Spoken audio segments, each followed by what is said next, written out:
Hi, so I decided to do my project on the roles of African Americans during wars in the United States and how their roles transformed and changed through our history and what occurred and abolition of slavery, pre-slavery to post-slavery times, what has changed and how African Americans contributed to these changes and contributed to the history of the United States.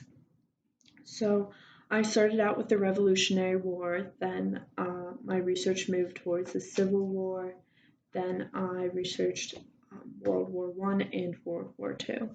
So I was inspired to do this from the Harriet movie and her contributions to the Civil War and the Underground Railroad, and we talked about in class how other slaves contributed to the Civil War, and I just thought all of that was really interesting. And I think it's really important to study these things and because it's all part of our country's history and it's really important to study history because we can't make the same mistakes that we made in the past. It all contributes to a brighter future, and by understanding the past, we can make better decisions for the future. And it's really important to take Africana Studies classes and learn about the history of African Americans because they did contribute a lot to our culture, to our history, and everything. And we wouldn't be living in the same country today if things were different in the past. So I just think it's really interesting to study all of these things and how they affect our lives today. So a few things that I'm going to include in my project. My grandfather, he's 98 years old, and he served in World War II in Texas.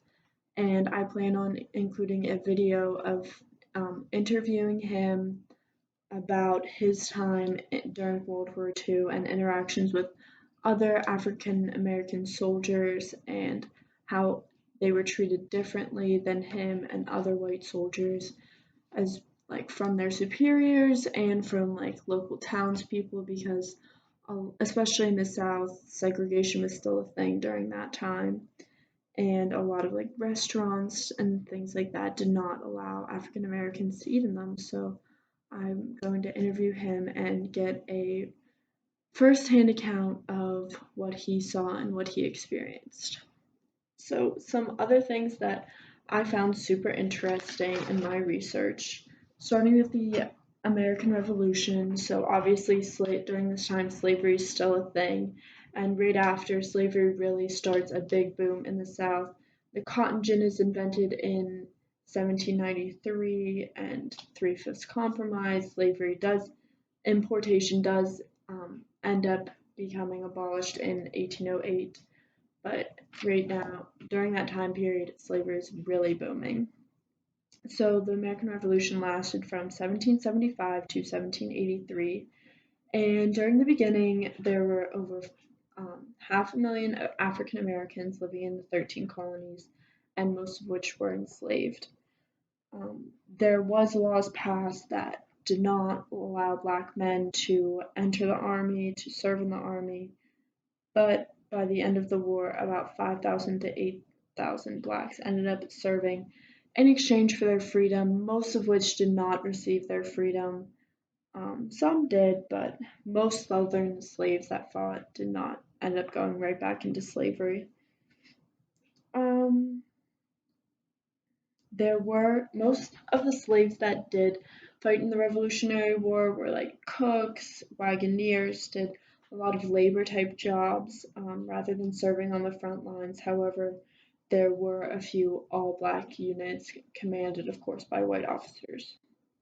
So I just thought all of that was really interesting and how they helped forming our country, like literally from the 13 colonies, um, the foundation of the United States. And during my research, I also found that at first they were kind of for the war because they knew that the founding fathers wanted liberty for all men and they wanted to be included in that, and they obviously were not. and which they realized later during once the war progressed. So I just thought that was all really interesting. And so moving on towards the Civil War, there was a law passed in 1792 that did ban African Americans from serving in the U.S. Army, even though a lot of them did serve in the Revolutionary War, like I stated before, and in the War of 1812.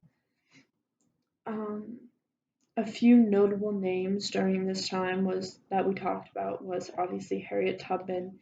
She was a scout for the 2nd South Carolina Volunteers, and many other black women also contributed to the war. They were nurses, spies, and scouts. Frederick Douglass, we also discussed him in class. Um, he encouraged African Americans to join the Union Army to fight for their freedoms and the freedoms of their brothers, and two of his sons actually did contribute to the war efforts.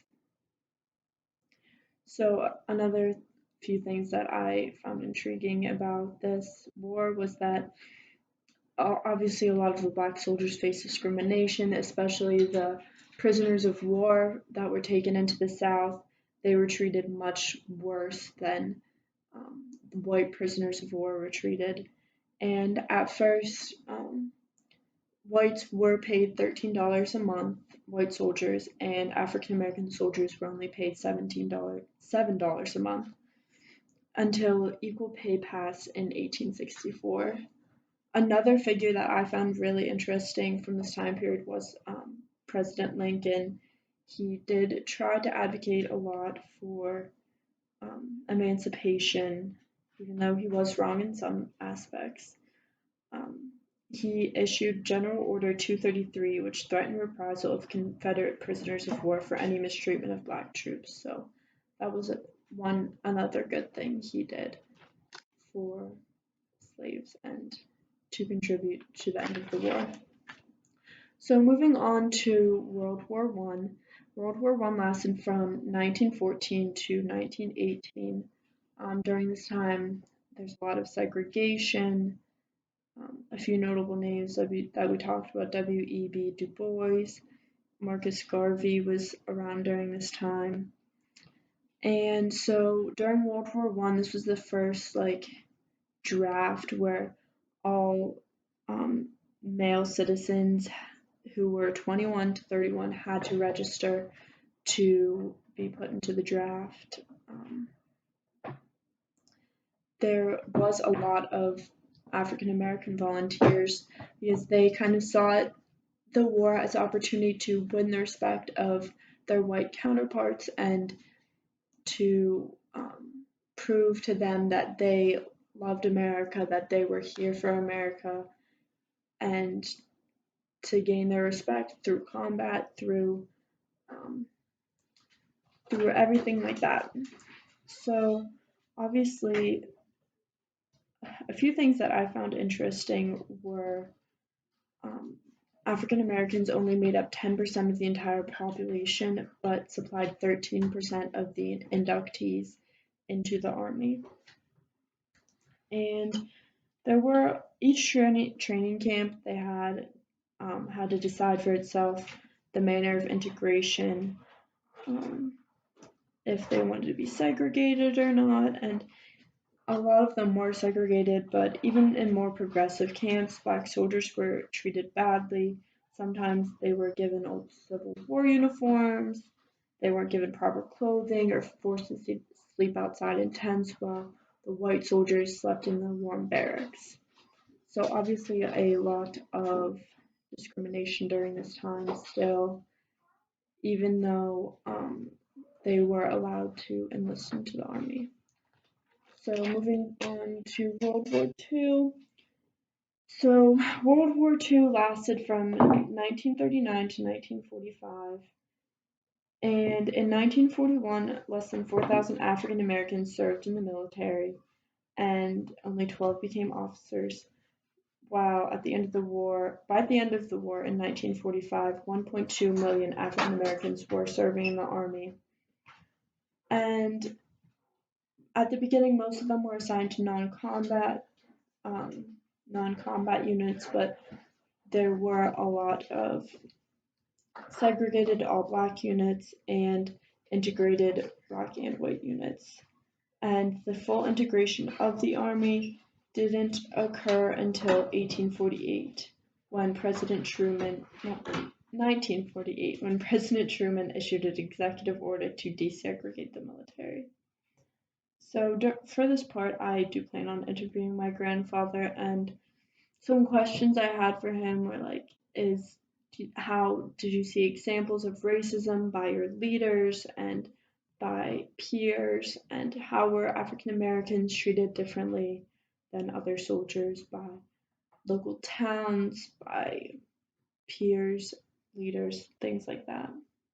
And one quote by Steve Ambrose that I found really intriguing. He said, "The world's greatest democracy fought the world's greatest racists with a segregated army." So the United States being the world's greatest democracy and the world's greatest racist being Germany. So I thought that was really interesting. Also, during this time, African American leaders established a double V campaign calling for victory against the overseas enemy and the racism at home. So all of these things I put into my project, and I do have like more facts and interesting things like that. I want to include some pictures. I know my grandfather has some pictures of him in the day and his unit, and so I plan on including some pictures of those just to fully represent his time in the military and what he saw. And um, yeah, pretty much that's pretty much it. I really enjoyed this class. Thank you so much. Bye.